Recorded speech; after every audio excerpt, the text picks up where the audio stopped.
दुर्गा सप्तशती 8वां अध्याय। इस अध्याय के अंतर्गत हम रक्तबीज के वध के बारे में जानेंगे। तो चलिए पाठ शुरू करते हैं। सर्वमंगल मांगल्ये शिवे सर्वार्थ साधिके शरणे त्र्यंबके गौरी नारायणी नमोस्तुते। महर्षि मेधा ने कहा, चंडमुंड दोनों दैत्यों के मारे जाने पर एवं बहुत सी सेना के भी क्षय हो जाने पर असुर राजा महाप्रतापी शुंभ के चित्त में भारी क्रोध पैदा हो गया। उसने सभी दैत्यों की सेना को युद्ध के लिए आज्ञा दे दी। उसने कहा, आज 86 उदायुध सेनापति अपनी सारी सेना को लेकर चले। असुर 84 कंबु सेनापति भी अपनी सेना के साथ युद्ध के लिए निकले और वीर्य कुल के असुर तथा 100 धौम्र कुल के सेनापति मेरी आज्ञा से 50 करोड़ वीर्य कुल के असुर तथा 100 धौम्र कुल के सेनापति असुरों के साथ कूच कर दें और फिर मेरी आज्ञा से कालिक, मौर्य, दोहाद, कालिके सभी असुर तैयार होकर शीघ्र प्रस्थान करें। भयंकर शासन करने वाले असुर राज शुंभ ने इस प्रकार आज्ञा देकर स्वयं भी बहुत सी सेनाओं के साथ प्रस्थान कर दिया। जब चंडिका ने देखा कि भयानक सेना लेकर निशुंभ आ रहा है, तब तो उन्होंने अपने धनुष की टंकार करके पृथ्वी आकाश के मध्य भाग को गुजा दिया। हे राजन, उस समय सिंह ने भी बड़ी भारी गर्जना की। फिर अंबिका जी ने घंटा बजाकर उस गर्जना को और भी अधिक बढ़ा दिया।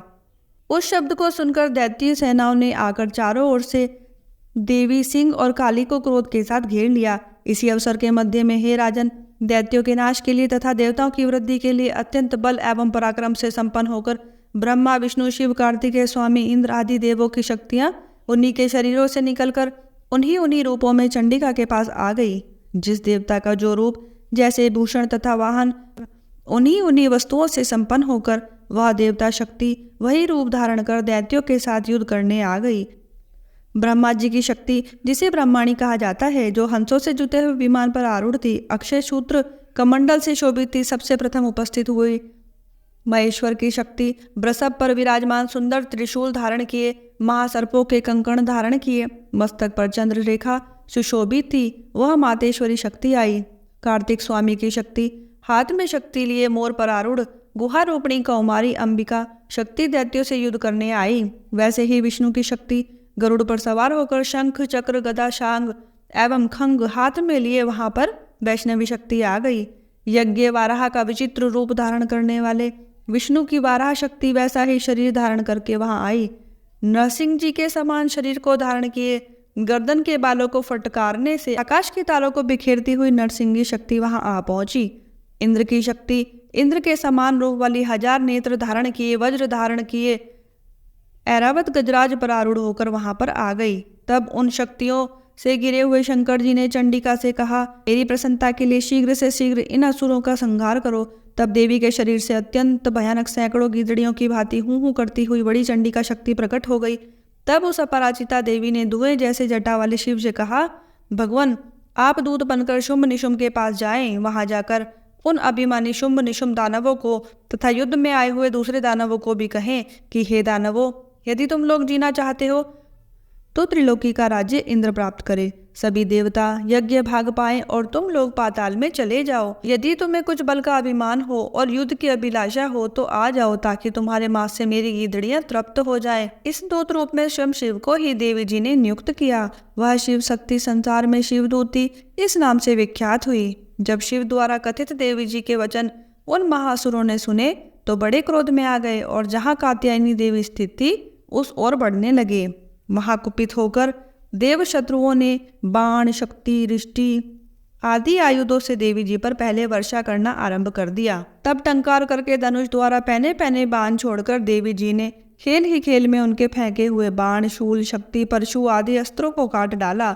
फिर काली भी उनके सामने होकर शत्रुओं को शूल के प्रहारों से चीरती, फाड़ती, खटवांग से कुचलती, मारती विचरण करने लगी।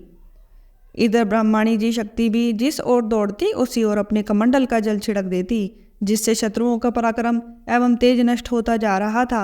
माहेश्वरी शक्ति ने त्रिशूल द्वारा, वैष्णवी शक्ति ने चक्र द्वारा और कौमारी शक्ति ने शक्ति द्वारा उन दैत्यों का भक्षण करना आरंभ कर दिया। ऐन्द्रिय शक्ति के वज्र गिराने से सैकड़ों दैत्य दानव विदीर्ण होकर रुधिर के पतनाले बहाते हुए पृथ्वी पर गिरने लगे। वाराही शक्ति ने तो कुछ एक को तुंड प्रहार से मार गिराया। कितने दैत्यों की छातियां अपने दाढ़ों के अग्रभाग से चीर डाली। वाराह मूर्ति ने चक्र द्वारा बहुत से दैत्य चीर फाड़ डाले।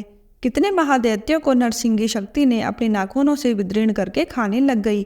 कितने दैत्य शिवदूती के कठोर अट्टहास से भयभीत होकर पृथ्वी पर गिरते गए, फिर उन्हें वह खाती गई।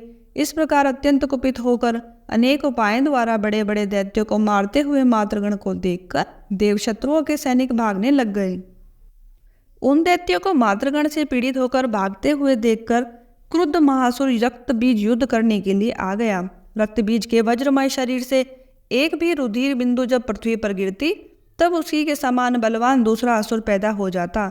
उस महासुर ने आकर इंद्र शक्ति के साथ युद्ध किया।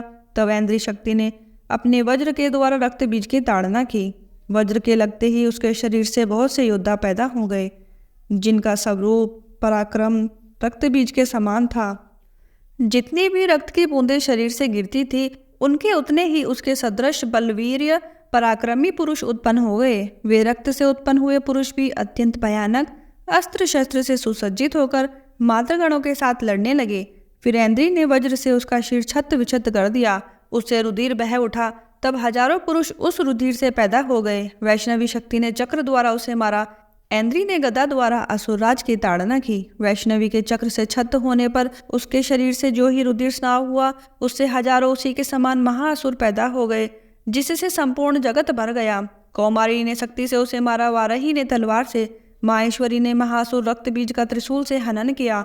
उस दैत्य ने भी गदा द्वारा सभी मातृगणों को पृथक पृथक मारा। उस समय रक्त बीज बड़े क्रोध में समाविष्ट था। शक्ति, शूल आदि आयुधों से कई बार छत विछत होने पर उसके शरीर से बहुत सारा रुधिर बह उठा। रक्त प्रवाह के पृथ्वी पर गिरते ही सैकड़ों असुर उत्पन्न हो चुके थे।